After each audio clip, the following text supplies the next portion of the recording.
Welcome, everybody. We'll be beginning the program shortly. Please make your way to your seats. We also ask everybody to silence your electronic devices. Restrooms, if you need them, are located in the back of the room. Handicap accessible ones are on this floor. We ask everybody else to go down the stairs if you are able to and use the floors down there. If you need anything, please direct any questions and needs to our volunteers. Thank you, and we will begin shortly.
We ask everybody, please take your seats. We will be beginning shortly.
Hello, everyone. If you can, is this one on? Oh, there we go. Hi, everybody. If you could please take your seats, we are about to get started.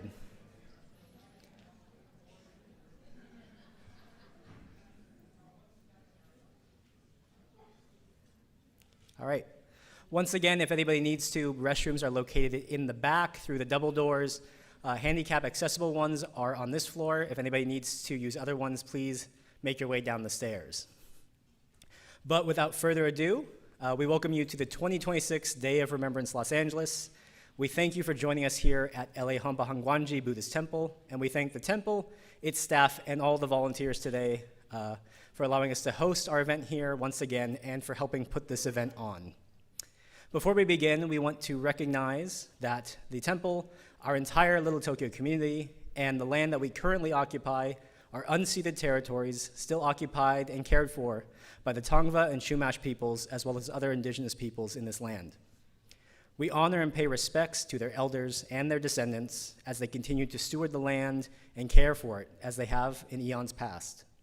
We acknowledge the centuries of genocide, forced removal, stealing of wealth and land, separation of families, slavery, and intergenerational trauma that all indigenous peoples have faced. We are grateful that we can be present on these ancestral lands. We hope that everyone here remembers that the time and space that we all occupy in this world, and everybody seeks ways to support indigenous communities now and in the future. My name is Matthew Wisbley. I serve as Education Programs Manager for JCL National during the day, and I'm also the committee chair for Day of Remembrance Los Angeles for my, I think, 4th year in a row now. But on behalf of the entire committee, I thank all of you for joining us again today in honoring and remembering our past while we look forward to the future. This year, as with every year, we hope to teach the incarceration story and the experiences of those who came before us to a new generation, while also using our community's unique history to highlight ongoing injustices plaguing our nation today. Our theme this year, The Power of Action, Silence Today and Injustice Tomorrow, is meant to encompass that vision. The past 2 years have been tumultuous, to say the least. We've seen countless marginalized communities attacked in a variety of ways.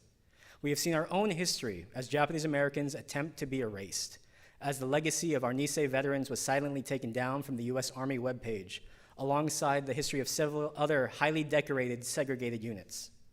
At our national parks, there are ongoing measures to sanitize and downplay the history of racism and bigotry in our country. Former sites of incarceration and detention are being reused and repurposed to incarcerate and separate refugee and immigrant communities as we speak.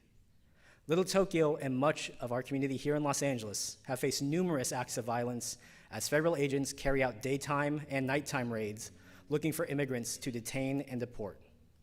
In fact, while I'm sure many of you know this, there's a federal detention center that sits only a few blocks away from where we meet right now. We have also seen many acts of violence against those who speak out in support of immigrant and marginalized communities.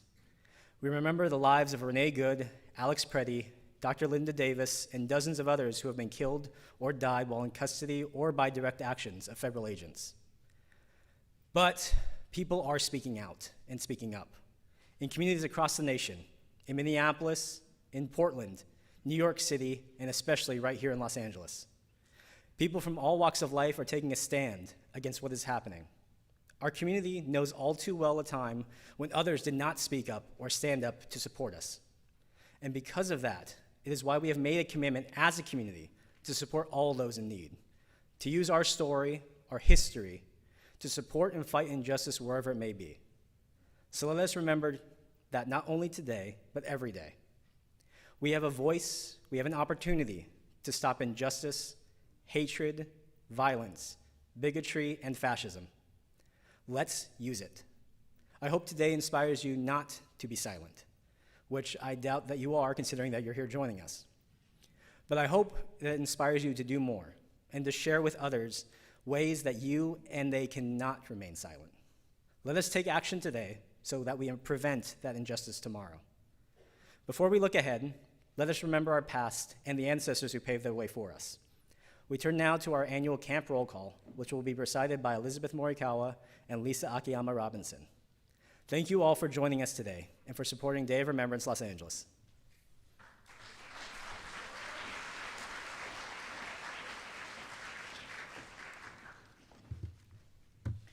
Thank you, Matt and the DOR committee.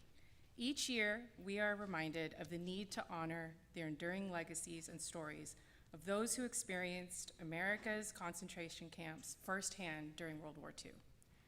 In our camp roll call, we honored those of Japanese ancestry, both citizen and non-citizen, who were directly impacted by Executive Order 9066 and forcibly removed from the west coast of the United States and taken to one of 10 War Relocation Authority concentration camps, or 30 Department of Justice and INS camps.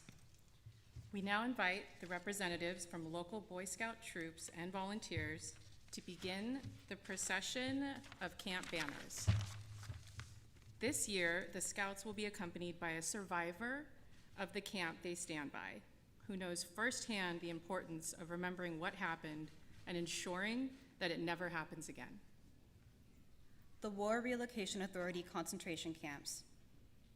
Amache, Colorado, 7,318 people, represented by John Tonai, descendant of an Amache survivor. Gila River, Arizona, 13,348 people, represented by Carrie Morita, descendant of a Gila River survivor. Heart Mountain, Wyoming, 10,767, represented by Hal Kamey. Jerome, Arkansas, 8,497, represented by Richard Murakami. Manzanar, California, 10,046, represented by Pat Sakamoto. Minidoka, Idaho, 9,397, represented by Jeanette Fujita Onishi. Poston, Arizona, 17,814, represented by Steve Nagano.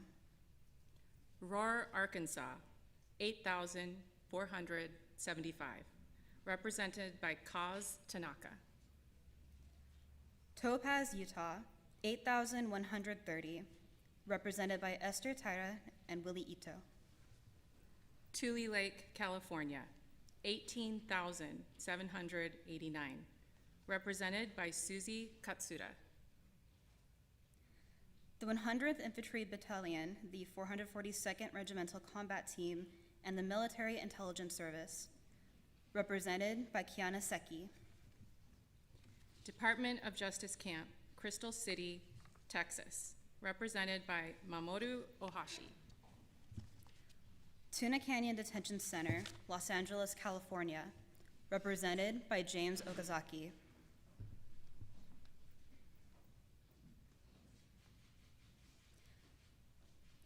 And now the other Department of Justice camps and citizen isolation centers, 5,500 people. Alexandria, Fort Livingston, Louisiana. Angel Island, California. Bismarck, Fort Lincoln, North Dakota. Crystal City, Texas. East Boston, Massachusetts. Ellis Island, New York. Florence, Arizona. Fort Meade, Maryland. Fort Richardson, Alaska. Fort Sam Houston, Texas. Fort Sill, Oklahoma. Fort Stanton, New Mexico. Honouliuli, Hawaii. Kalaheo, Hawaii. Kennedy, Texas. Kilauea, Hawaii. Kuski, Idaho. Lordsburg, New Mexico. McCoy, Wisconsin. Missoula, Montana. Montreat Assembly Inn, North Carolina. Old Rattan Ranch, New Mexico. Sand Island, Hawaii. Santa Fe, New Mexico. Seabrook, New Jersey. Seagoville, Texas. Sharp Peak, California. Stringtown, Oklahoma. Tullahoma, Tennessee. Tuna Canyon, California. Citizen Isolation Centers, Loop, Arizona. Moab, Utah. If you are able, please stand now as we take a moment to honor all who were forcibly removed and lived in America's concentration camps, as well as those Japanese Americans who lived outside of the military zones and suffered from the racism and hatred heightened by the executive order. We also pay tribute to the thousands of Japanese Latin Americans and German and Italian Americans who were incarcerated by the US government. And we pay our respects to all those who are no longer with us, family members, friends, activists, and leaders, those who left behind a tremendous legacy, who told the story of the Japanese American experience of the camps, of rebuilding lives and communities, of fighting for justice.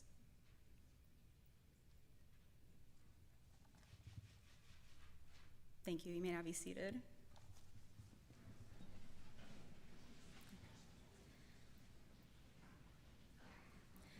Okay. As we honor those who have long since passed, we now want to take time to honor community leaders and friends who have passed away in the last year. We pay tribute to those who contributed uniquely to highlighting and preserving our community and its history.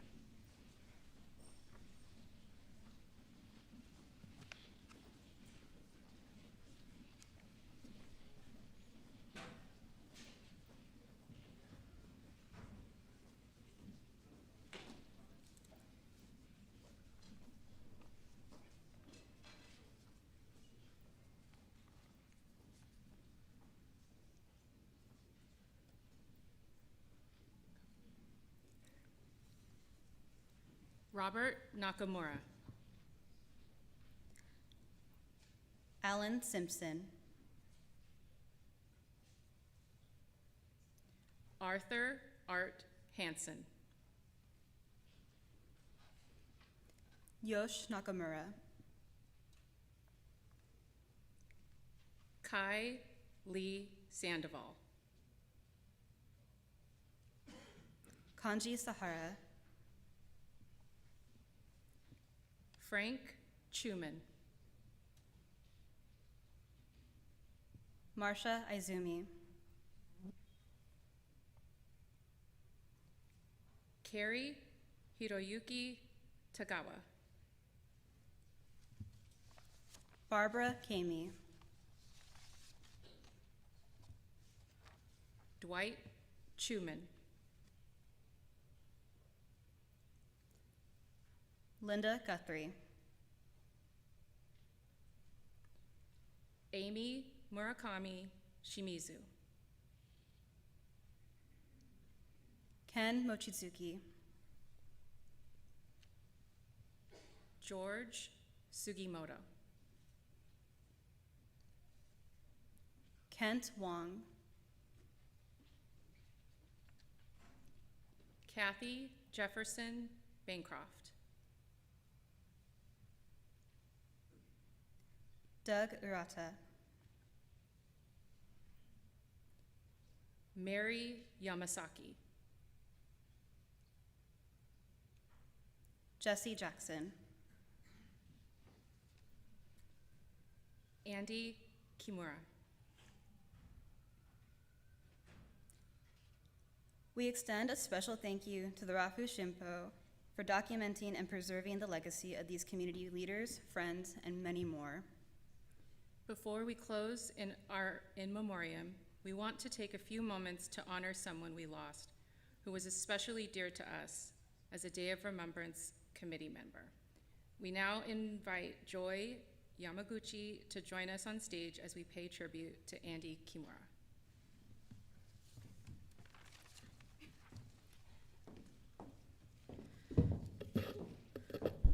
Thank you, everyone. This list this year is long and has so many iconic figures and people who left such a tremendous legacy on our community. And while I am really grateful, I just hope that folks are able to explore all of their legacies more fully and look and explore. And yes, again, thank you to the Rafu Shimpo and the committee for all they did to remember folks this year. I have the honor of sharing a few words about Andy, who represented the Go for Broke National Education Committee on the DOR committee Center on the DOR committee from about 2018 to 2022.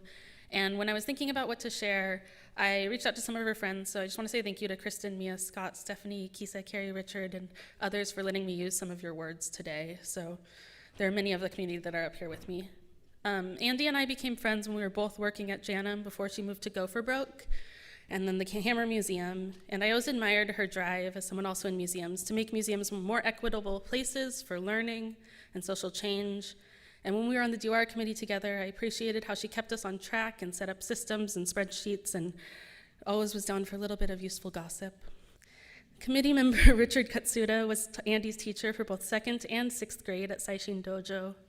And Richard said the last time he saw Andy was at the 2024 DOR event. And she, of course, had opinions on how the program went, but he also said, quote, "It was so great to talk to her as a co-equal committed community members, as opposed to teacher and student. She was just started on her path towards fighting for better lives for all of us. And though she was just getting started, she had already made an impact." I want to share some words from her from a Yo magazine article about canceling her Amazon account that she wrote. And Andy said, "Sometime during my childhood, I learned about the concept of motanai, to not be wasteful, and generally equated it to the 3 R's, reduce, reuse, recycle. In the last several years, I have been involved with the Cycle of Food Committee as part of Sustainable Little Tokyo, where motanai is integral in its programs. Besides refusing, reducing, reusing, and recycling, my time with SLT has reminded me of the element of the all-encompassing R, respect. Have respect for the item you are using, eating, or making, and have respect for the earth." She continues, "The idea of respect as part of motanai encourages me to consider what an item is made up of, and by whom, and under what conditions. There's respect towards small businesses, community, equitable wages, myself, and my values."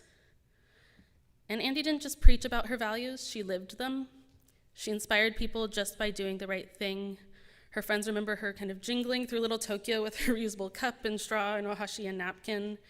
And we all knew that iconic look when she thought you could do better and would shame you a little bit lovingly and firmly. And she demanded respect for herself and others and for those she cared about, and wouldn't let anyone get away with taking advantage of others. She was always so kind and so funny, but unwavering in her convictions. So while she advocated for individual actions like reducing your single-use plastics, rejecting fast fashion, and composting, she knew they were all part of larger movements for justice, for livable wages, healthcare, and respect for all. She understood that taking action as an individual was worth it and not a hopeless gesture, because she knew many individuals taking action together can make change, like all of us here today.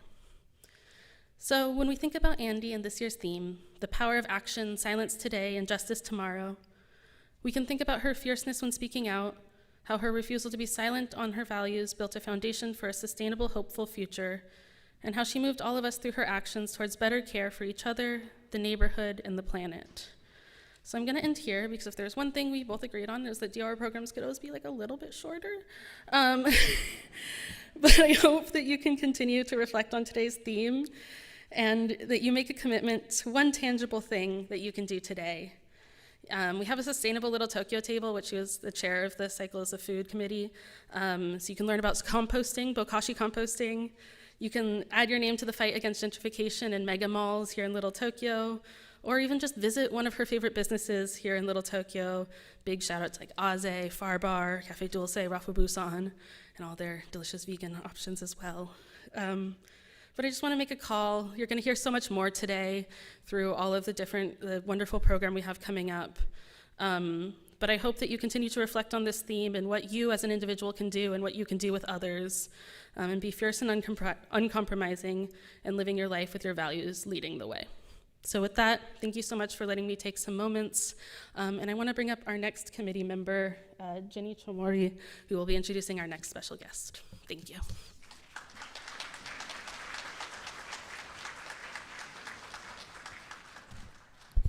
Hi, we're going to start our program a little bit different this year. We're going to start it today with a PSA from a student, one of our recipients from the Manzanar Committee's Sue Kunitomi Embry Student Awards Program. He was a 3rd grader when he wrote this PSA, and I would like to introduce him now. This is Lucas Morita.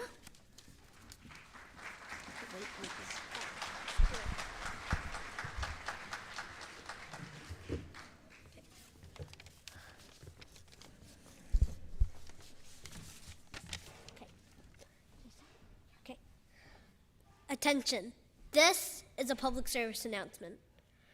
Early on the morning on December 7th, 1941, Japan bombed Pearl Harbor.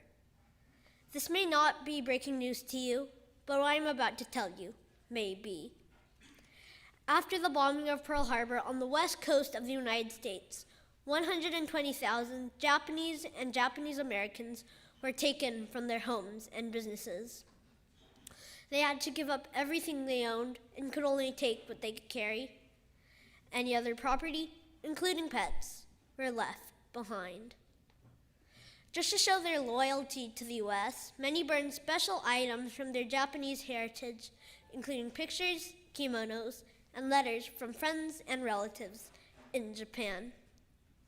President Franklin D. Roosevelt issued Executive Order 9066, which is the forced removal of U.S. citizens with Japanese heritage. They were forced into prison camps. I repeat, innocent U.S. citizens were illegally removed from their homes and forced into prison camps. Now, let me paint you a picture of these prison camps. First of all, they're in the middle of the desert, so it's extremely hot, cold, and windy. Sand was everywhere and got into everything. Multiple families lived in tar paper covered barracks surrounded by barbed wire fences and guards with big guns.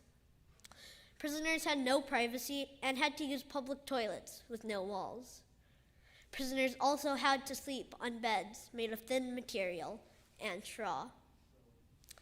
Let me remind you, these people had done nothing wrong. Babies, young kids, old grandmas, and everyone in between were considered the enemy by the U.S. government. If this situation seems bad, it sadly gets even worse.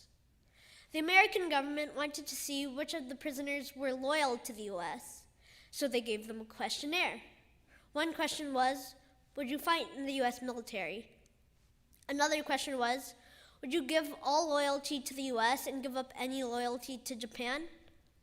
These questions were hard to answer and divided many families.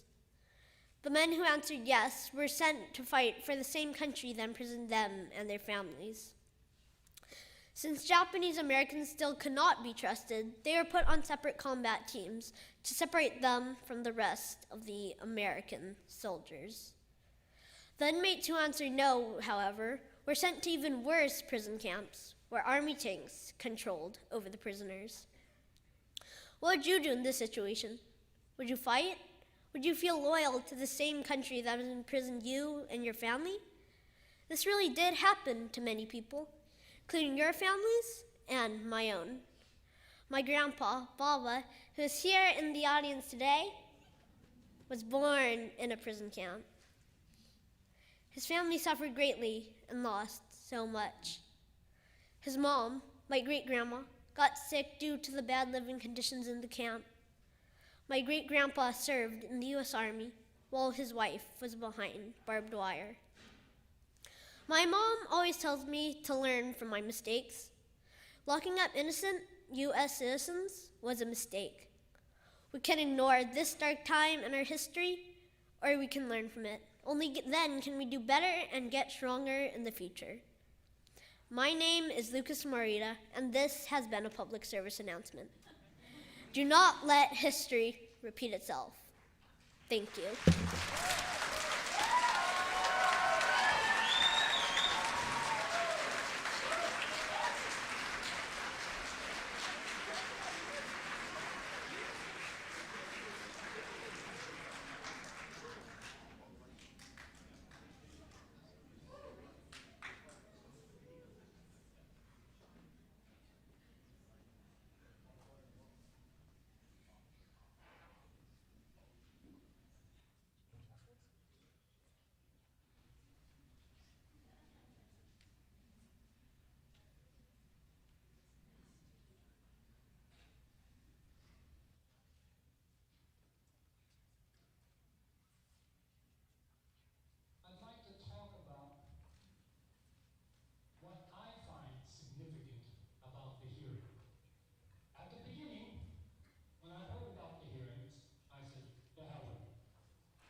Please let me feel inner peace from my center at the center of me.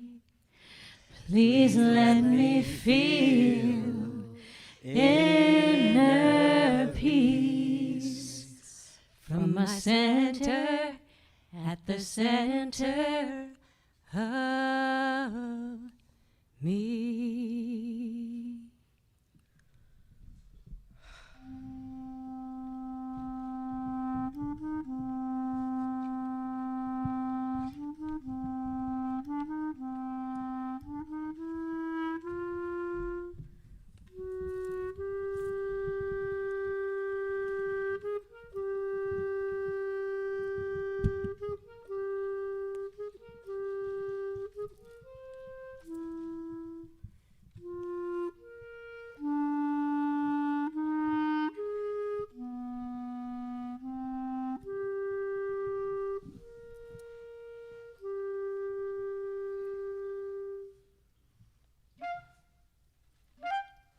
Live updates. Nurse shot and killed by federal agents in Minneapolis. Israeli drone strike kills 2 children collecting firewood in Gaza. ICE agents detain man in Little Tokyo. Southeast Asians face detention and deportation at ICE check-ins in Los Angeles. 10-year-old child, gardeners, and vendors. Among the more than 88 kidnapped in SoCal this week. Slavery exhibit at the president's house in Philadelphia removed after Trump administration directive. Fear ripples as ICE activity intensifies in Korean communities. Anti-trans military spending bill passes Senate. Washington reparations program faces legal attack. Infant mortality up 7% after Roe v. Wade overturned. Family of 8 flees tear gas-filled SUV during protest. What is remembrance? What is remembrance? What is remembrance? To me, it's a collective catharsis. It's a kind of rite of passage. Remembrance is the memory of my grandmother. Dear Obachan, I love you, but I know I would have loved to know you. I wonder what we would have liked to do together. I wonder what stories you would have told me. I had heard so much about you growing up.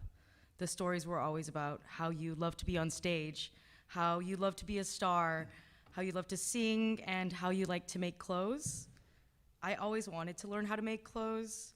I've joined a club to learn how to sew. Recently, I heard a lot of people talk about how they learned how to sew from their grandparents, and I wish I could have learned from you.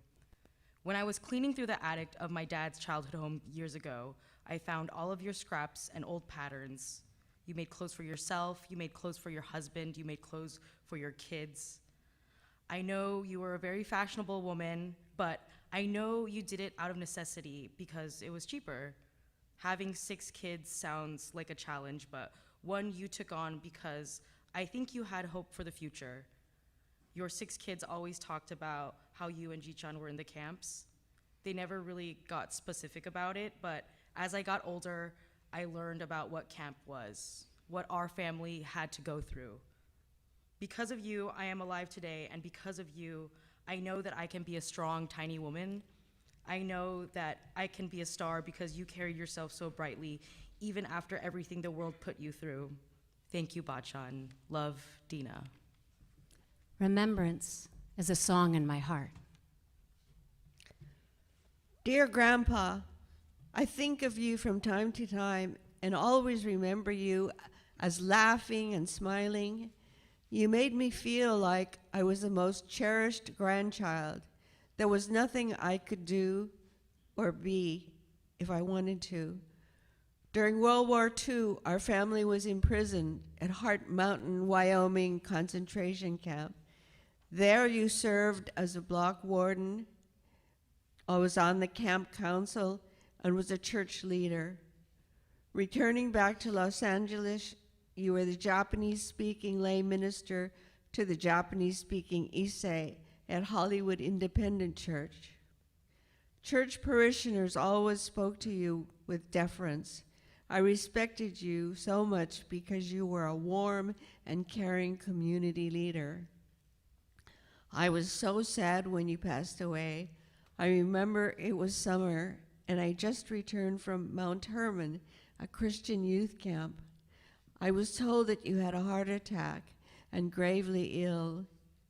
You lived long enough to say goodbye and passed away shortly afterward.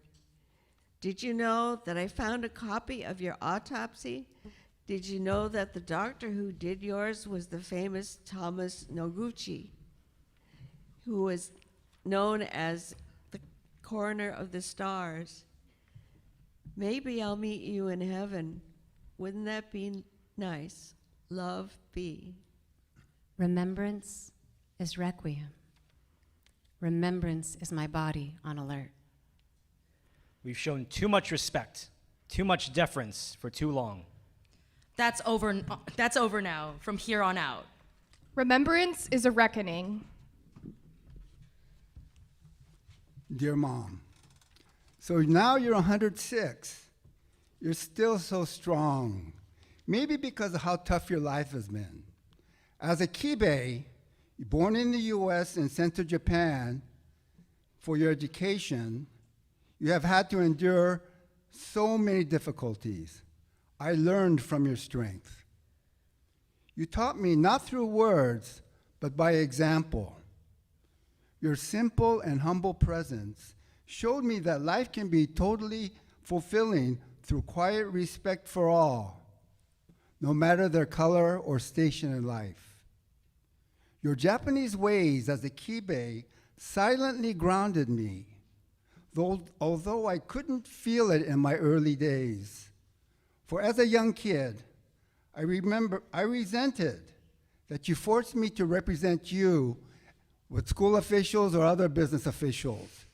You would tell them, sorry, I don't speak English.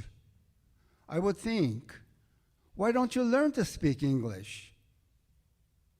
But at my first pilgrimage at Tule Lake, I talked to former incarcerees and learned about the devastating effects of the World War II imprisonment of JAs. I imagined how you were dismissed and rejected during the war, not only by white people, but also by fellow JAs.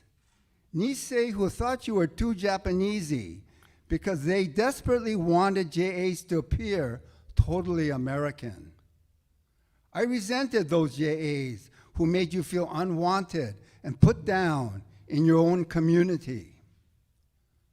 So I'm exploring the Japaneseness that you instilled in me, and I'm finding it so meaningful and liberating.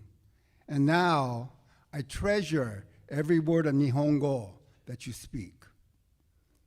Through your quiet example, I try my best to respect all people and not to judge them. Because of you, I have finally been able to open my heart and to love all Japanese, whether Issei, Shin Issei, American born, and to be full of pride and joy about being a Japanese American. Your son, Dickie. If adversity is a true test of character, then we Japanese Americans have passed the acid test. Remembrance is not being silent. Not giving in to hate. Dear Dad, it's been almost 6 months since you became an ancestor. For so many reasons, grief sits with me quietly and constantly these days. The last time I wrote you, it was Father's Day, a card dotted with constellations and inscription in the stars, to the best dad ever. I thanked you for instilling reverence in me for the natural world, for the wildest of places and creatures. I credit you with my love of music, and remember how you always played guitar and sang for Zuko. I told you about how I'm an eco-minister and a spiritual teacher, how I still fight for social and environmental justice, and that I'm a member of the Japanese American community you dreamed for us both when we were landlocked in the middle of the country. Because of you, I have always woven my work in the world in solidarity. Because of you, I understand this as my responsibility.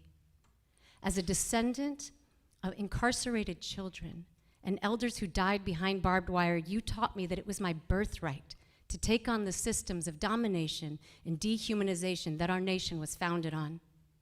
I wonder, what do you think of what's happened to our country? They come with combat weapons and armor to take children from their schools. Did you imagine it would happen on this scale? Dad, can you help me to keep safe the hope in my heart that we can and we will find a way to stop this administration and the abuses they're inflicting?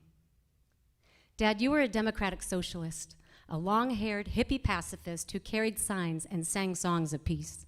You worked hard to create inclusive community in an overwhelmingly white Christian nationalist landscape. You devoted yourself to education and supporting marginalized groups. I learned so much from you. I pledged to be a warrior of peace, to speak from my heart and to show my love for all life with hard work and dedication. I pledged to raise up this next generation of dreaming change makers, standing behind these young ones with my elders at my sides and our ancestors right behind us to keep carrying that legacy on. You taught me to believe in the power of the people to write new histories. On your shoulders, I can wield a mighty pen. I love you, Dad. With gratitude, Kyoko. Remembrance is the continuation of our stories. Remembrance is a homage to our roots. Dear Obachama, I miss you so much and think of you often. I got a tattoo in your honor. Can you believe that? I think you'd be shocked, but also touched. What do you think about the state of the world in the 10 years since you died? Donald Trump is president and in his second term. I know you'd have so many things to say about what he's doing. After seeing firsthand the devastation that war causes when you were a child in China and Japan, I know you would hate his militaristic policies and the praise he gives to war criminals. He would probably remind you of Abe, who you hated so much. I really miss talking to you. I don't have conversations like we had with anyone else these days. What do you think of the work I'm doing with Nikkei Progressives? I hope you are proud of me. Because of you, I care deeply about social justice and politics. If life circumstances would have allowed it, I believe you would have been an activist. You were always reading and watching the news and had such strong opinions on what you felt was right and just. Because of you, I strive to stay informed and constantly keep learning. Because of you, I have deep relationships with people from different generations. I never got to tell you I'm queer. You never got to meet Allison. We never talked about LGBTQ+ issues except one comment you made to me about a gay celebrity. But I know you love me, and I do believe that wouldn't change. Because of you, I will continue to care about the welfare of all people, value my friendships, and love where I come from. Love, Mia-chan. Remembrance is the memory that lives on. That allows us to heal. That pushes us forward towards action. Yes, we have been quiet, otonashi, but not anymore. We have become the opposite, yakamashi. We will not gaman no more.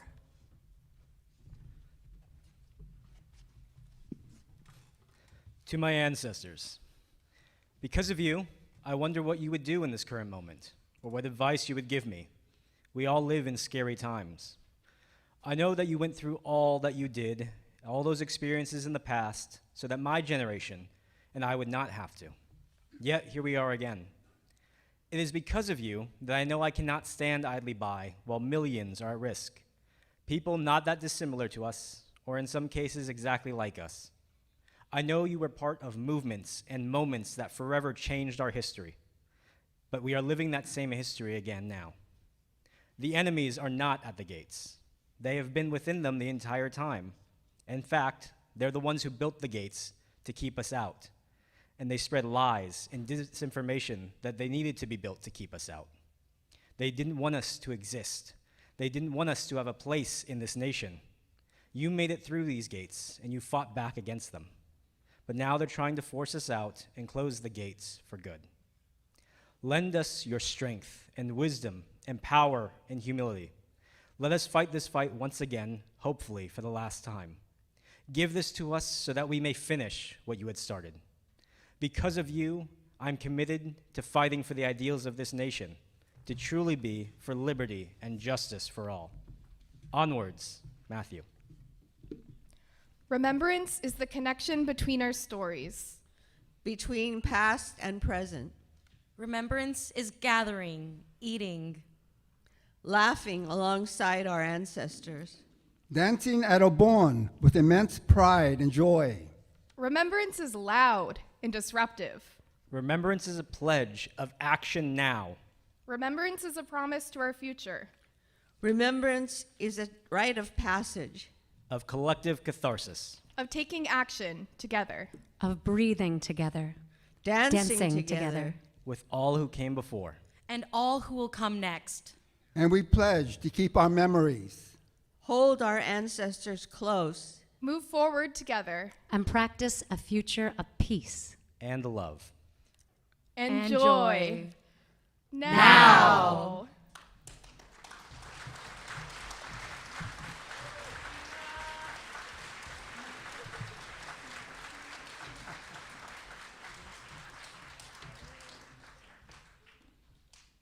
A music cue is about to come. There we go.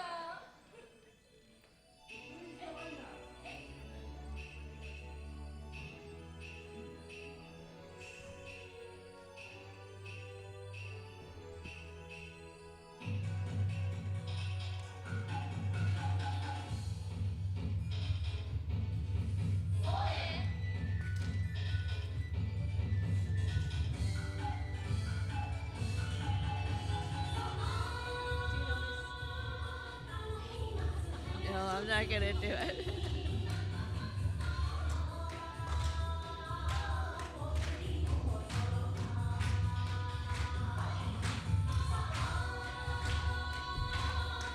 We know some of you know this dance. Go ahead and join in. Yeah, thank you. Hey, hey.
Can we give it up to all the folks who joined in on the dance?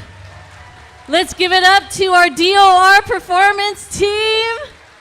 Mia Barnett, Richard Katsuda, Kyoko Nakamaru, Dina Umeda, Vivian Matsushie, Matthew Wisely.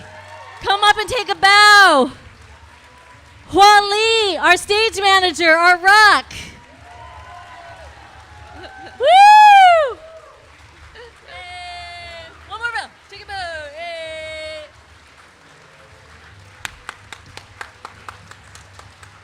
Thank you, thank you, thank you. Thank you all, thank you all. Hey. So we're not done yet, We were given sort of a nice juicy amount of time to have an experience together. So we wanted to only spend, the first half of that on so-called performance, and now we're going to move into the second half. So we're going to have some small group discussion in this room, meaning with all of you engaging with each other. And then we're going to do a call of action, and then there's going to be time to mingle with the table. So we're not quite done yet. So, all right. You're with me on this whole small group discussion thing, right? All right. So I know that this is a room full of JAs, and sometimes we can go to like feelings of chaos and monku about it. But don't worry, we got you. We're going to do this. We specifically made rows that have 12 chairs across on each side. So we're going to attempt to do 3 groups in each row of 4, about 3 to 4 people. So we're going to use these folks right in front as an example. So you 4, Mia's going to help you. You're going to stand up and move your chair forward and create a tiny little circle facing each other. And then y'all are going to do the same. And Carrie, maybe you can leave Hal there, and you can even just move right in front, right? And then from the back row, start to do that too. 4 seats together in a circle. Jan's going to help you. Hual's going to help you. Same over here in the front, right here. Let's have these 4 folks come forward, create a little circle. You see what's happening, right? So as you see this, you're going to help each other make a group of 4 chairs facing each other, 4 people in a circle.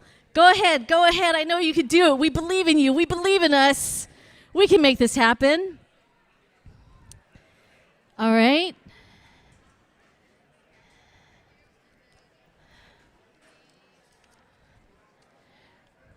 We're going to give you 40 seconds to do this. So go ahead, make your circle. Make a circle, introduce yourselves to each other. Try to keep it to like 4 people so you have time to talk. All right, we got this. Look how organized we can be. I love it.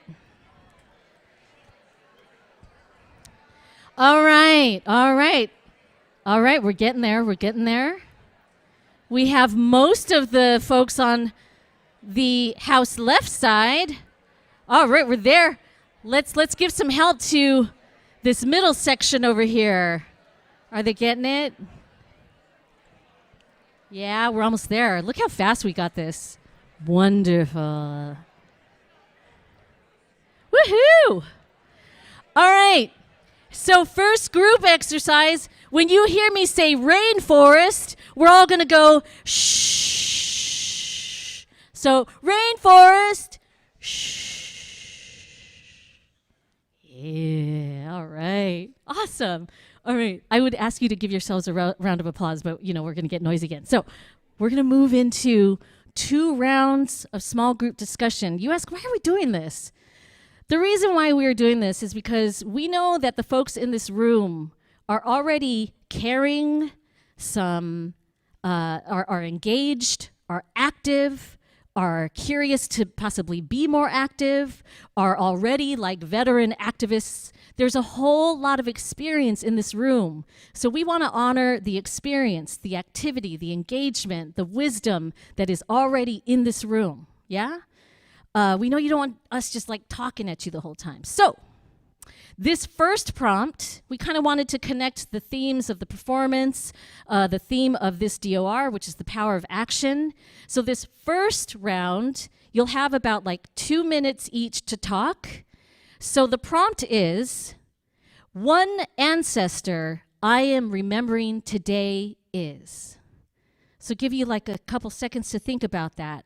I'd like you in your mind to choose one ancestor that you brought into this room with you. They're probably already here sitting right next to you. We'd like you to talk story with each other and share that. One ancestor, just one,